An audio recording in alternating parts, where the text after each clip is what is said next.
hear me? You hear me, H.P. Lovecraft? I had fallen off so many cliffs it was ridiculous. That's what you get for naming a book The Sudden Stop. It was probably good I hadn't had the chance to tell Maine where I was going. I'd have to lose the cops and find my own way to the mine. Nightingale stared through the broken studio window into the dark woods. He turned around, started to walk out, but Maine grabbed his arm. "Young man, you almost shot me. You don't shoot off rounds at people like that. What's the matter with you?" Nightingale shook his arm free, marched out. His cheeks burned with rage and humiliation.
There was no sensible reason for the power company work lights to be here.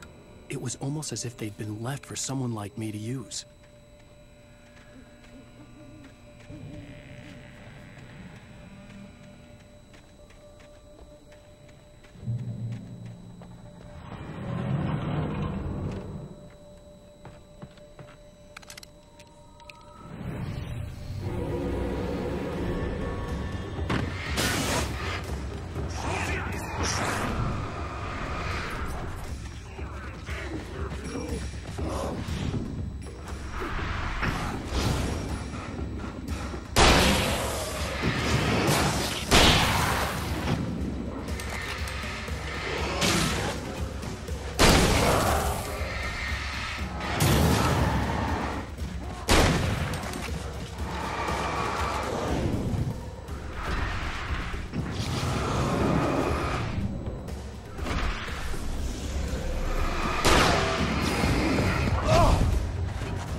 The bulldozer's engine roared to life. Mud and rocks flew as it fought for traction.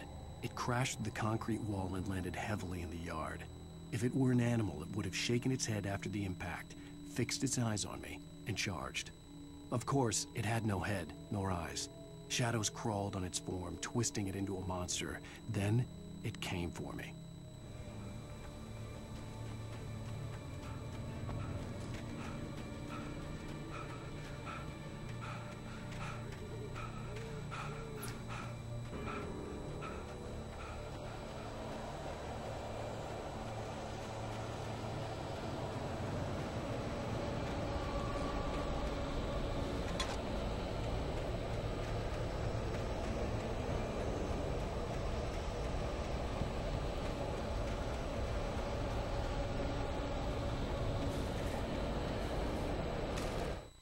Sarah trusted her gut, and her gut said Agent Nightingale was an asshole. He felt wrong, and it wasn't just the smell of stale booze. It was in the way he flashed his badge, pulled rank, the look in his eyes when he wanted answers. Where was Alan Wake? What was this about an accident? Where was his wife? And most importantly, why did she let Wake go? He wouldn't answer her questions. Federal business was all he'd say.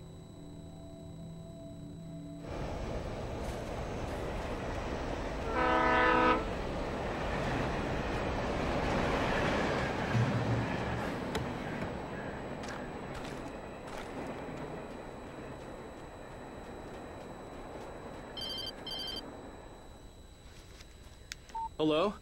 The most stubborn man I've ever met. Alice? Alice? Alan. Alan. I'm so afraid. It keeps me in the dark. Please help me. I look at you, Alan, and it's not you. Something else. Looking out from behind your eyes. Alice, I'm here. I'm so alone here. It's all gonna go to hell. You need to be careful. Cooperate. The connection had been terrible, but that wasn't the only thing that hadn't been right with the call. She sounded wrong somehow, but she had called me. The pipe wrenched itself loose from the bridge's steel framework. Wrapped in darkness, it floated in midair, twitching. For a moment, I didn't understand what I was looking at. The heavy object lurched at me with impossible force. I threw myself out of the way, but just barely.